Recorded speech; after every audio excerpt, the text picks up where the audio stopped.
Mbolani.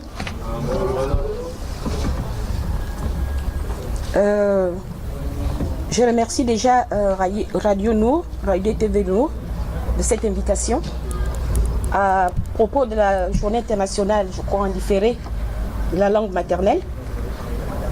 Alors, je représente le département des sciences du langage de l'Université Omar Bongo. Cette journée que nous avons, sous d'autres cieux, ça se passerait dans nos langues maternelles. On est d'accord?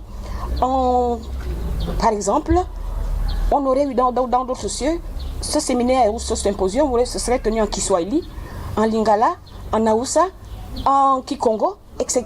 Et tout le monde se serait retrouvé sans qu'il y ait un problème. Et la qualité des échanges n'aurait rien eu à envier à un échange scientifique en anglais ou en allemand.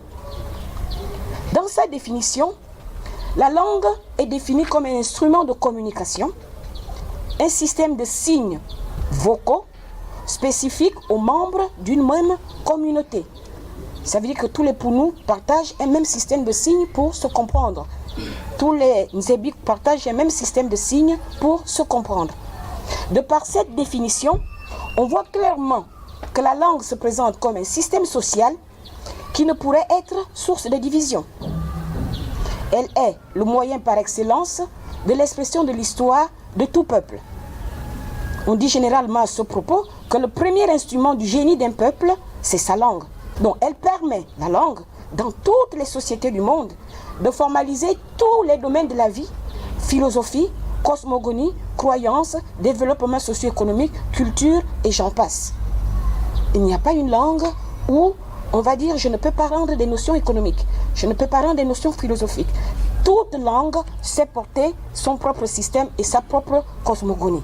On sait déjà que quand on est sur le plan administratif, c'est le français. Mais quel statut dans notre constitution est accordé à nos langues? Aucun. On nous dit tout simplement, en outre, la constitution œuvre pour la promotion, la protection. Est-ce que vous pensez qu'avec ça, on peut aller bien loin?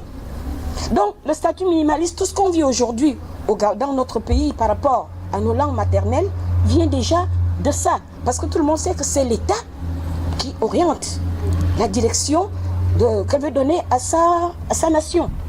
Sur le plan éducatif, sur le plan culturel, sur le plan sanitaire, sur tous les plans, c'est l'État qui oriente.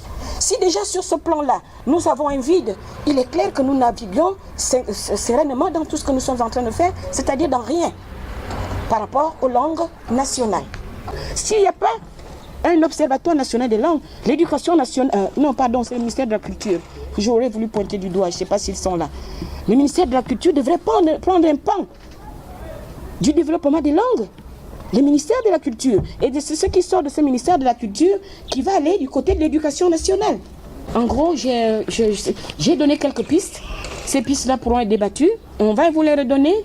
Peut-être qu'il y aura un peu plus de chance avec vous, mais nous, on a essayé, ça n'a pas donné. Peut-être que Radio Nour pourra faire des miracles et on attend que ça. Je vous remercie. Je t'invite au Dimboudiamia, au Boulongo Boamia. Je t'invite au Dimboudiamia.